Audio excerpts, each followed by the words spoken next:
So we've done our drum line, drum part, we've done our bass line. Let's do a lead line to go over the top of it. For this I think it probably would be helpful to have the bass playing just to give us an idea of roughly what the tune is. So let's just remind ourselves of how that went, as I can do it from here.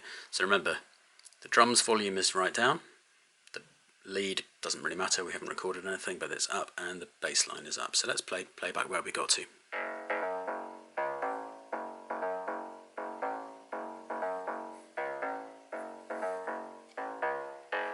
Okay, I haven't prepared any of this before, I'm just doing this on the fly, but again it's exactly the same structure. We've got all of these different sounds that we can play with, scroll through at the bottom, and it's the same kind of keyboard type thing that is not a chromatic keyboard with every note in the scale. It's only got the notes in the scale. So it doesn't have every note in an octave, it's only got the ones we need for the purposes of actually being within our key of whatever it was, G flat minor. So if you listen, it's not just going chromatically no no no no no no no no no, it's going to go boom, boom. So it's cut out all the duff notes and given you the ones that you need. That's quite a nice sound. So it's getting a little bit hot. Let's just turn that down a little bit. In fact, that one is really quite aggressive sounding, so I'll turn the main volume down. It's minor sounding, so it's kind of, you know, a little bit somber, but that's not bad. So that's called Come Home, whatever that is. Let's try some more. That's classic square wave sound there. Wobbly wobble. Sort of 80s, sort of glistening keyboard sound. That's got a sort of fairy tale plinky thing.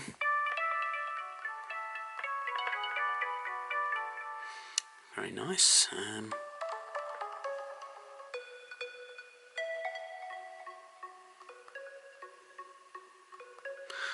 You know where that's going.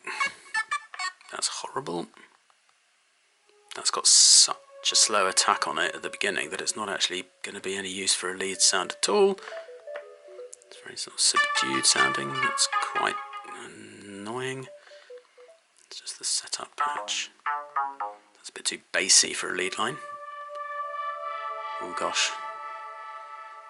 That releases for so long in the end that it's going to sound really cluttered. But anyway, not to worry, let's just find something that's roughly okay. That sounded like, I can't remember, some indie band. Not sure about that. Oh dear. Yuck. That's just got too much going on. Let's try and find... What was the first one that we had? We could use something like that, I suppose. Okay, let's just use this one because it's not too obnoxious. And again, go in and set the loop length. Let's make this 8 bars. So the other ones will play in duplicate to make up the 8 bars. But let's just, again, let's just kick off a recording and see what happens.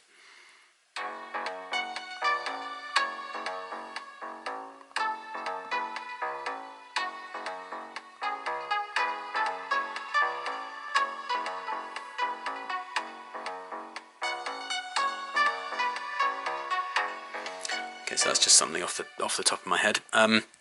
It will have quantized it, I think, so I don't think I played too many bad notes in there. So let's just see how that sounds with the bass.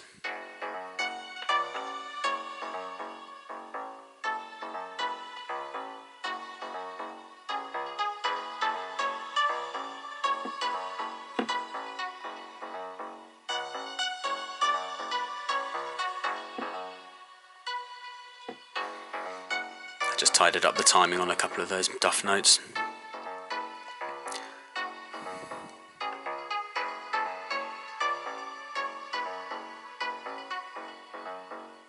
That one there is our little velocity issue coming in again there, so let's just turn that one up a little bit so it's the same as the others and doesn't sound like it dips in volume when it goes down. Okay, that's basically fine for what I want it to do. Now I've got a couple of little tricks to show you on this one. This Europa synth is actually incredibly powerful, but it's slightly cut down for the app rather than the desktop version, but it's still got some extra features that the base one doesn't have as a synth. So you roll across like that, it's got auto chords, so you can activate the chords by a little on-off switch there, press activate, and it gives you these settings that allow you to basically, it auto creates chords against the melodies that you're playing in. So that's the number of notes. Let's drop that a bit down to just 2. That already sounds quite kind of housey and quite kind of cool. It's probably, yeah, the thirds, that's nice. But let's go crank it back up to 3 notes. Inversions, different chord types, so which notes get played around the one you're actually playing.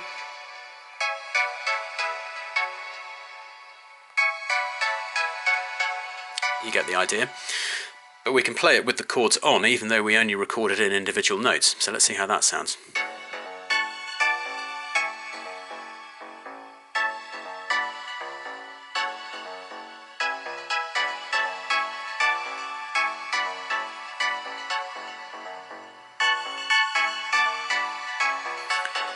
Sounds quite interesting. Let's drop the number of notes because it's a little bit in your face.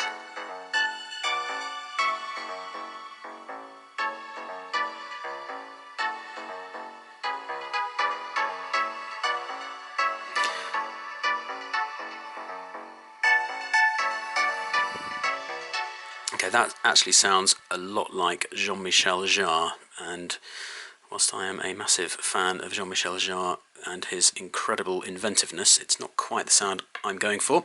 So let's change that again and see.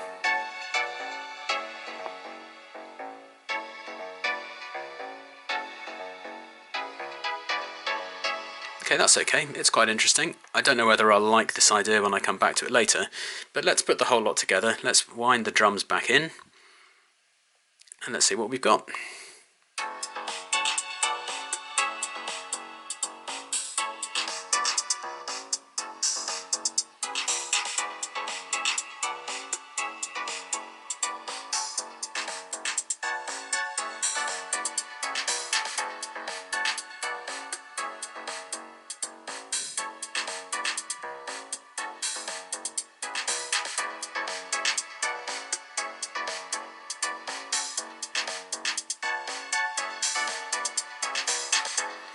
Okay, there's one thing I'm going to do just to tweak that, but that's, you know, as a 5-minute job, pretty convincing. I think I quite like it.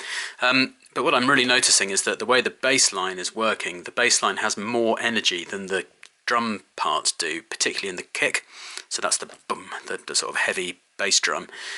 It definitely needs at least a 4 to the floor to start with, and then maybe it can drop back a little bit later, but let's just see how that sounds, because it just sounded like there was a big empty space between the first kick note coming in at the very beginning of the riff and the piece, and then the next one with quite a lot of hi-hat activity, so it wasn't really being joined up and anchored nicely by the bass drum. So I've added a couple of extra bass drums in here, and let's see how that sounds.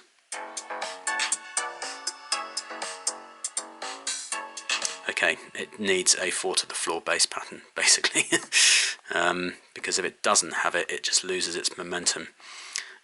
So that's really easy to program in, because it's literally just 1 on every beat of the bar.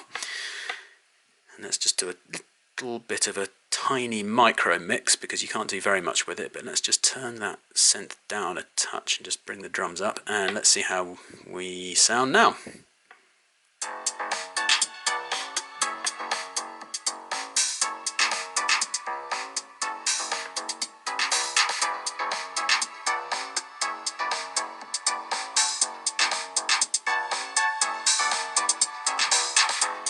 And then one final tweak, I'm not so sure about the chords, but what I can do is I can use the arpeggiator, which is the other killer feature.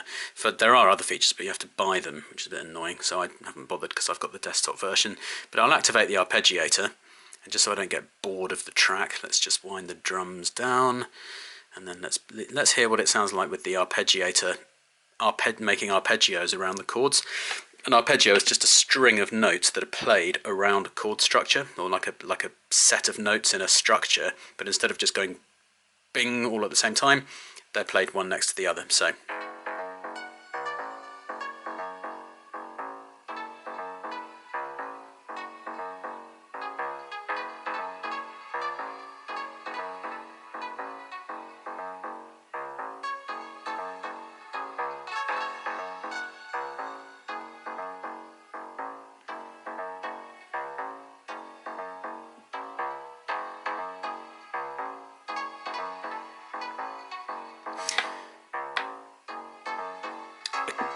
Okay, that hasn't done very much, and the reason is, I'm going to drop in a couple of notes out of that as well.